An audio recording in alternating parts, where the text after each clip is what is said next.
అవని, నాకు అక్షయ్ గురించి కొన్ని అనుమానాలున్నాయి. క్లియర్ చేస్తావా అని మాయ అవనిని అడుగుతూ ఉంటుంది. ఏంటి అనుమానాలు అని అవని అడుగుతూ ఉంటుంది. అక్షయ్ ఎక్కడ ఉందో నీకు తెలుసు. అక్షయ్ను కావాలని దాచిపెట్టి డ్రామాలు ఆడుతున్నావు. పైగా శ్రీకర్ని డ్రామాలు ఆడుతున్నా అంటున్నావు అని చెప్పి మాయ అంటూ ఉంటుంది.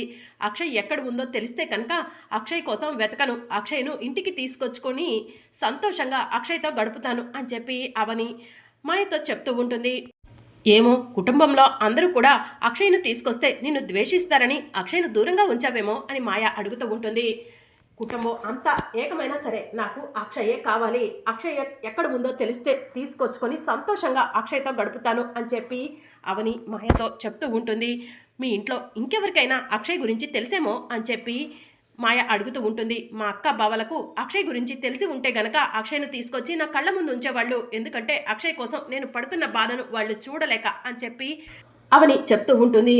ఇంకెవరికైనా తెలిసేమో అని చెప్పి మాయ అడుగుతూ ఉంటుంది. ఇంకెవరున్నారు మా ఇంట్లో అని చెప్పి అవని అడుగుతూ ఉంటుంది. ఆ అర్చన ఉంది కదా, అర్చనకు తెలిసి ఉండొచ్చు అని చెప్పి మాయ అంటూ ఉంటుంది.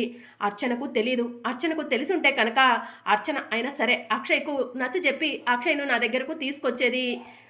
నేను అక్షయ్ కోసం బాధపడుతుంటే నాతో పాటు అర్చన కూడా రోజు అక్షయ్ కోసం బాధపడుతుంది అని చెప్పి అవని అంటూ ఉంటుంది. లేదు అవని, అక్షయ్ గురించి అర్చనకు తెలుసు అని చెప్పి మాయ అంటూ ఉంటుంది. తెలియదు అని చెప్పి అవని అంటుంది. అవని, ఒక్క నిమిషం ఆగు, తెలుసని మాయ చెప్తుంది కదా, ఒక్కసారి మాయ చెప్పిన మాట వినొచ్చు కదా అని చెప్పి శ్రీకర్ అంటాడు. ఆ అర్చనకు అక్షయ్ గురించి తెలుసు. రాత్రి నేను ఆఫీస్ విషయాల గురించి నీతో మాట్లాడదామని మీ ఇంటికి వచ్చాను. ఆ సమయంలో అర్చన అమ్మవారి ముందు నుంచొని అక్షయ్ గురించి తనకు తెలుసు అన్నట్టుగా మాట్లాడింది. ఆ మాటలను నేను విన్నాను అవని, అందుకే అక్షయ్ గురించి అర్చనకు తెలుసు అంటున్నాను అని చెప్పి మాయ చెప్తూ ఉంటుంది.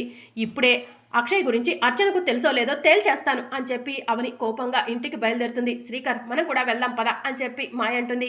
ఇక అవని, శ్రీకర్, మాయ ముగ్గురు కలిసి ఆఫీస్ నుంచి ఇంటికి బయలుదేరుతారు. మరోవైపు వేదవతి కుటుంబ సభ్యులంతా కూడా బయట కూర్చొని ఉంటారు. ఆ అవని ఉద్యోగం పోయిందని చెప్పి మనమంతా పండగ చేసుకున్నాము. కానీ ఆ అవని మాయనే బెదిరించేసి తన ఉద్యోగం తిరిగి వచ్చేలా చేసుకుంది. మామూలు మనిషి కాదు ఆ అవని అని చెప్పి నిహారిక వేదవతి వాళ్ళతో చెప్తూ ఉంటుంది. అప్పుడే ఇంటి ముందు కారు వచ్చి ఆగుతుంది.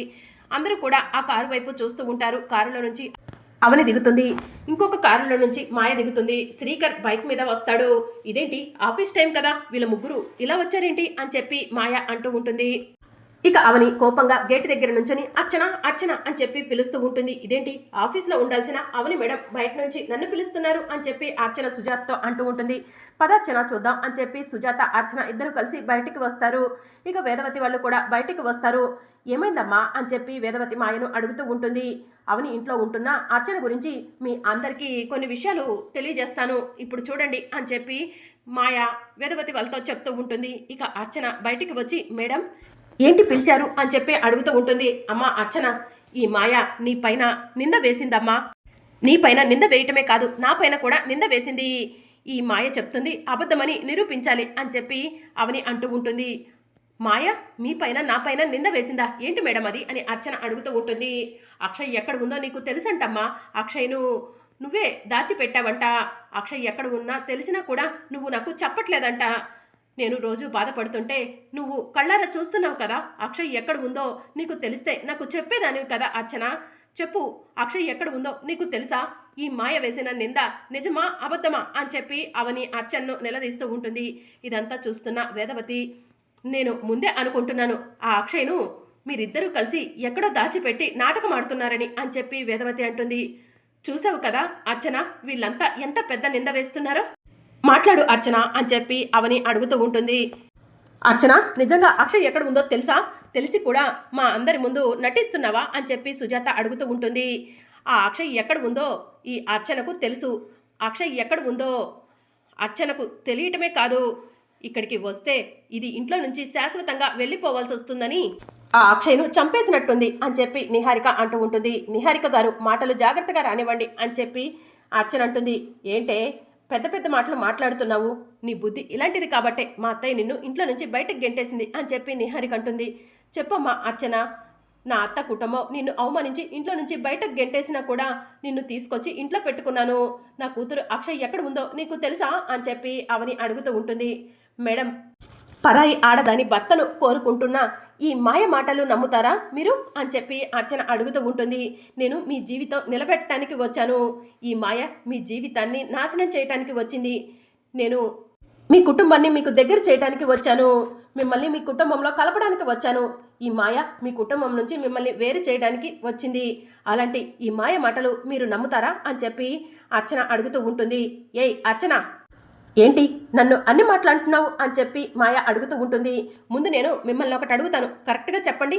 మీరు నాపై నింద వేశారు, మీరేమైనా తక్కువళ్ళా అని చెప్పి అర్చన అడుగుతూ ఉంటుంది. నేనేం చేశాను అని మాయ అడుగుతూ ఉంటుంది. మీ గురించి అన్నీ తెలుసు అని చెప్పి అర్చన అంటుంది. అలా ఊరికే మాయను అనటం కాదు, మాయను ఒక మాట అనే ముందు ఏదైనా ఆధారం ఉందా చెప్పు అని చెప్పి వేదవతి అడుగుతూ ఉంటుంది. ఆధారం ఉంది కాబట్టే మాట్లాడుతున్నాను అని చెప్పి అర్చన అంటుంది. ఏం ఆధారం ఉంది అని మాయ అడుగుతూ ఉంటుంది. ఇప్పుడే వెళ్ళి తీసుకొస్తాను అని చెప్పి అర్చన ఇంట్లోకి వెళ్తుంది. దీని దగ్గర నాకు సంబంధించిన ఆధారం ఏది ఉంటుంది? ఈ అర్చన ఇంత కాన్ఫిడెన్స్గా లోపలికి వెళ్ళింది, ఏం తీసుకురాబోతుంది? అనవసరంగా దీన్ని గెలుక్కున్నట్టే ఉందే అని చెప్పి మాయ మనసులో అనుకుంటూ ఉంటుంది. ఇక మరోవైపు అర్చన ఇంట్లో నుంచి చేతులు ఊపుకుంటూ వస్తూ ఉంటుంది. అది చూసిన వేదవతి కుటుంబం ఏదో ఆధారం తీసుకొస్తానని లోపలికి వెళ్ళింది కదా, చేతులు ఊపుకుంటూ వస్తుందేంటి అని చెప్పి అనుకుంటూ ఉంటారు. ఏదో తీసుకొస్తానని వెళ్ళావు కదా, ఏం తీసుకొచ్చావు అని వేదవతి అడుగుతూ ఉంటుంది. ఇక అర్చన తన చేతిలో ఉన్న తాయెత్తును వేదవతి వాళ్ళకు చూపిస్తూ ఉంటుంది.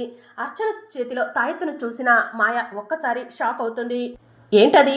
ఏదో పాతాళ భైరవి సినిమాలో తాయెత్తులా ఉంది అని చెప్పి కృష్ణబాబు అడుగుతూ ఉంటాడు. ఇది నిన్నటి వరకు మాయ చేతికి ఉంది. ఇది మాయ చేతికి ఉండటం వల్లే మాయ గుడిలోకి ప్రవేశించగలిగింది. ఇది మాయ చేతికి లేకపోతే గుడిలో అడుగు పెట్టలేవదు అని చెప్పి అర్చన చెప్తూ ఉంటుంది. కోనేటి దగ్గరికి నీళ్లు తీసుకురావడానికి వెళ్ళినప్పుడు మాయ చేతి నుంచి ఈ తాయెత్తు జారిపోయింది, ఇది నాకు చిక్కింది అని చెప్పి అర్చన జరిగిందంతా కూడా వేదవతి వాళ్ళకు చెప్తూ ఉంటుంది. ఇక మాయ ఒక్కసారి షాక్లో ఉంటుంది.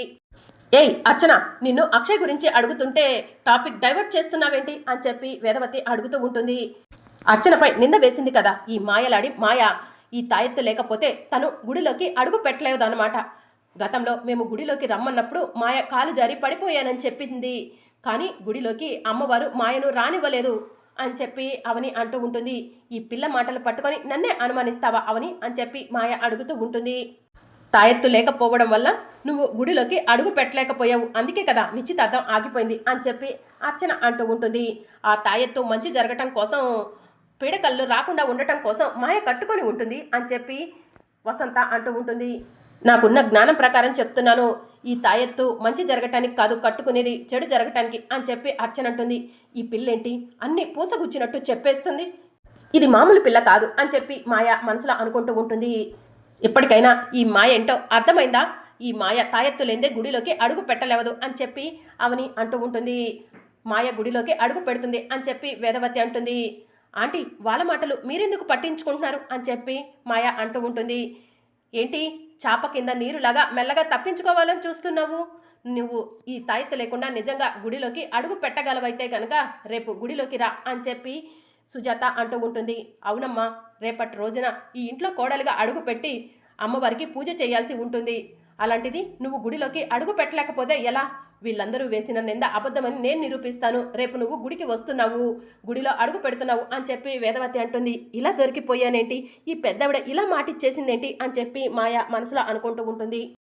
ఏయ్ మాయ, రేపు గుడిలో కలుసుకుందాం అని చెప్పి అవని అర్చనను తీసుకొని లోపలికి వెళ్ళిపోతుంది. రేపటి రోజున ఎవరేంటో, ఎవరి బండారం ఏంటో బయటపడుతుంది అని చెప్పి పెద్దిరాజు అంటూ ఉంటాడు. ఇక వేదవతి కుటుంబ సభ్యులు కూడా లోపలికి వెళ్ళిపోతారు.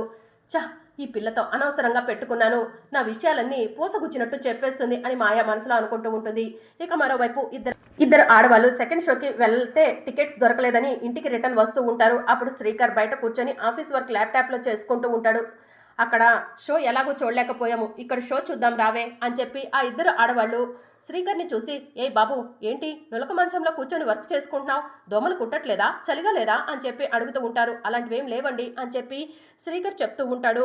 నిన్ను చూస్తే నవ్వొస్తుంది బాబు అని చెప్పి ఆ ఆడవాళ్ళిద్దరూ అంటూ ఉంటారు. ఇక శ్రీకర్ కోపంగా వాళ్ళ దగ్గరకు వచ్చి, ఏయ్ నన్ను చూసి మీరెందుకు నవ్వుతున్నారు అని చెప్పి అడుగుతూ ఉంటాడు. మాకు విషయం తెలిసిందిలే, నిశ్చితార్థం ఆగిపోయిందంట కదా అని చెప్పి ఆడవాళ్ళు అంటూ ఉంటారు. ఏంటి మీరు మాట్లాడేది అని శ్రీకర్ గట్టిగా అరుస్తూ ఉంటాడు. అప్పుడు వేదవతి ప్రసాదరావు బయటకు వచ్చి ఏం జరిగిందిరా అని చెప్పి అడుగుతూ ఉంటారు.